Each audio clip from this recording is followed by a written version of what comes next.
U.S. Navy going ahead with 6th-generation F/A-XX fighter jet. The Navy has quietly initiated work to develop a 6th-generation carrier-based fighter to replace the multi-role F/A-18E/F Super Hornet and the electronic attack EA-18G Growler sometime in the 2030s as part of the service's next-generation air dominance (NGAD) initiative, USNI News reports.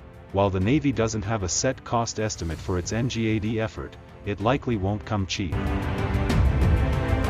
A January 2020 Congressional Budget Office report estimated the service could end up doling out approximately $67 billion to replace its Super Hornet fleet and $22 billion to replace the Growlers from 2032 to 2050.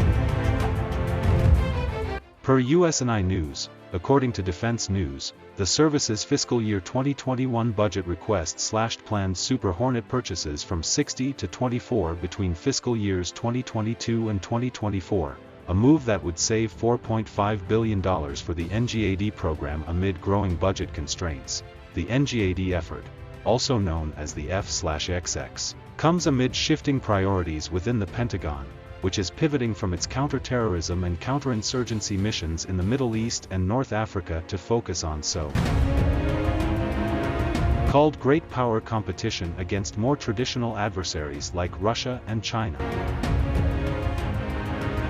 The F-35 fighter jet took more than 20 years to take from blueprints to an operational fighter, as Popular Mechanics observed. From early on, the F-35 was locked into design choices that made sense in a period of non-competition, such as relatively short range, low supersonic speed, and a small internal weapons bay.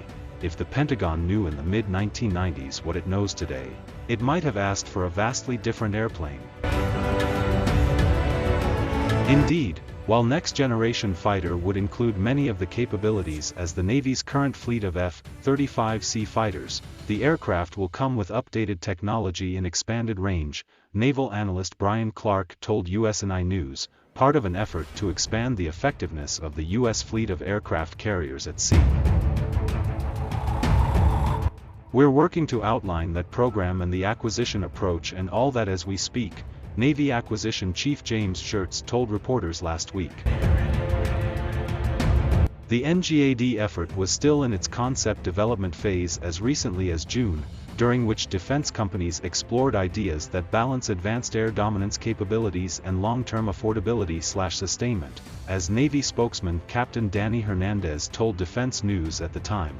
Indeed, those budgetary concerns have led to increased scrutiny over the 6th-generation fighter effort, leading to recent reductions in research funding for the NGAD program and potential limitations in future funding for the project ahead of an independent Pentagon cost assessment and analysis.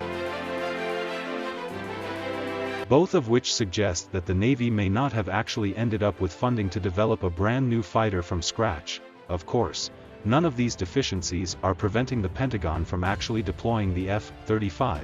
According to Aviation Week, a dozen F-35s were sent to the Middle East last year to support operations against ISIS and deployed 150 weapons over the course of roughly 7,300 hours flown over 1,300 combat sorties, but the F-35 program is expected to cost $1.5 trillion over its 55-year lifespan, with hundreds of jets in service across the Air Force, Marine Corps, and Navy. Despite the threat posed by a great power, does the Pentagon really need to invest in another super expensive and consistently garbage fighter jet? Lawmakers are clearly wary of the prospect.